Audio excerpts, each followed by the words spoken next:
Hey everyone, I hope you're doing well today, Sunday. I hope you sprung forward and didn't get too upset about the loss of an hour's sleep.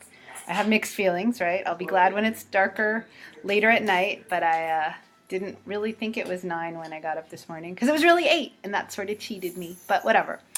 Anyways, okay, so here we go.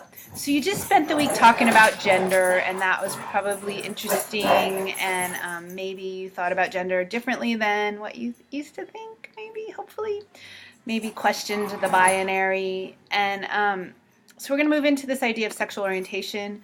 But as we're doing sexual orientation, we're also still continuing with this idea that the binary is not actually all there is to it. So you're going to do a few different things, but you're going to do the reading, obviously. You're going to look at the PowerPoint. You're going to read this article about the intersex children of Salinas, which is an interesting article, and then you're going to watch the film Intersection. And intersection is about intersex persons. And so when I say there's not really a binary, here is one perfect example. So make sure you watch this film with careful attention, and it's going to be part of your discussion forum. All right.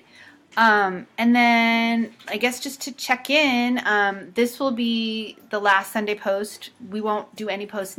Well, this post will be due next Sunday, and then we'll take a week off for spring break. So just be mindful that I won't message you next Sunday. I'll wait until the following Sunday to send you another message. So happy week before spring break. I hope this topic is interesting and informative, and I hope that whatever information you find, you share with people in your life that you care about or think that should know about this stuff. Take care. Bye-bye.